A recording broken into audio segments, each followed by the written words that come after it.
Aufgabe, die dem Denken gestellt ist heute, wie ich es verstehe,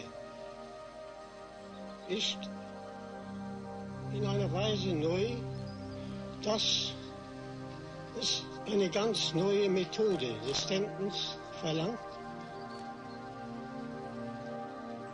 Dieses Denken ist in der Sache sehr viel einfacher als die Philosophie, aber im Vollzug sehr viel schwieriger und verlangt eine neue Sorgfalt der Sprache.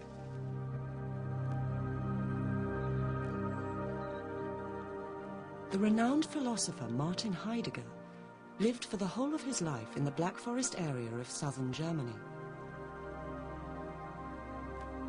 He looked, talked, and often acted like a typical German farmer, but he thought like nobody else alive. The moment one reads Heidegger, life is different afterwards. Now, there are lots of reasons why that's the case, but it has a lot to do with the power of the argument and its novelty. The "I can't imagine ever having thought that before" feeling. It just changes the way you view philosophy. As you get into it, it can become indispensable to one's own feeling of how thinking gets itself done. And to those who say, look, this isn't philosophy, I say, fine, I'm not terribly interested in the supermarket label, call it what you will. Are you able to cope? Are you able to live with its completely new, radical grasp on the world?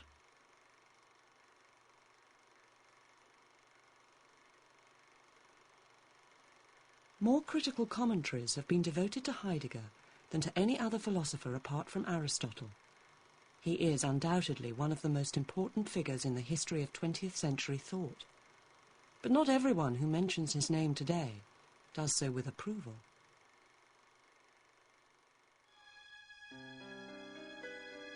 Two decades after his death in 1976, he is widely revered, but also widely reviled.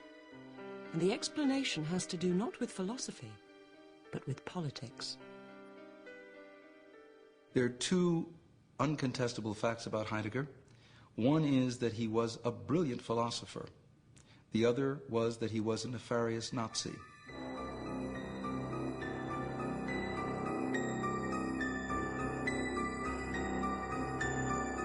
I don't really blame him for thinking that Hitler was the salvation of Germany. Lots of reasonable people thought Hitler was the salvation of Germany. But they usually also thought that all this stuff about the Jews was just, window dressing and didn't really come to anything. What I find hard to forgive about Heidegger is after everybody knew about Auschwitz, knew what Hitler was leading up to, he just pretended that he hadn't really been there or had nothing to say or something like that. What sort of man was Martin Heidegger? How did he come to align himself with the most sinister political movement of modern times? And to what extent should his Nazi involvement be allowed to detract from his status as a thinker?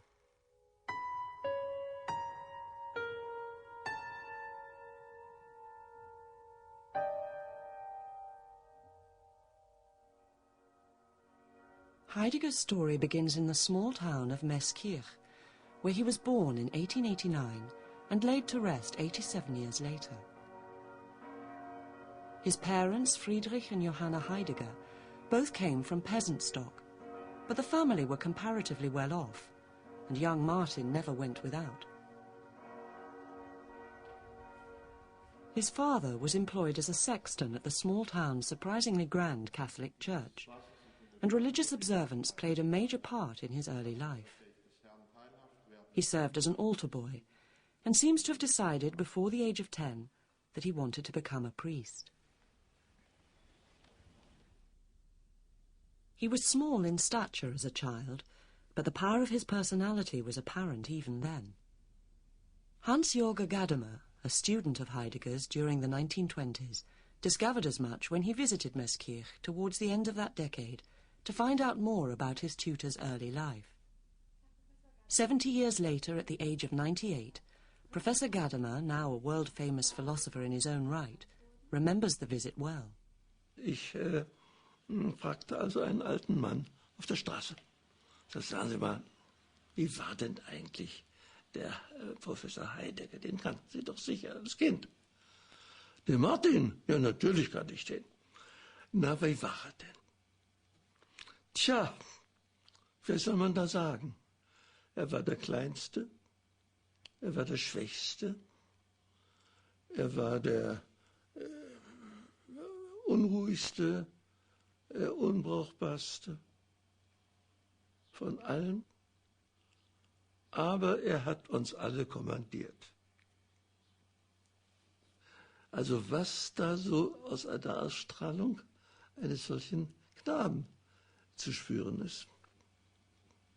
Ich habe es dann später oft genug gemerkt, wie auch natürlich, wie schwer es ist, wenn jemand eine solche Ausstrahlungsmacht hat, sie nicht am falschen Gegenstand zu betätigen. In 1909, having received a grammar school education paid for largely by the church, Heidegger enrolled at the University of Freiburg, the city in which he was to spend the bulk of his working life. He started off as a student of Catholic theology, but his faith in God suddenly began to weaken, leading him to change his subject first to mathematics, then to philosophy. His interest in this field had been aroused by the work of one of his professors, Edmund Husserl. He was the originator of an important philosophical movement known as phenomenology, which offered a new understanding of human consciousness.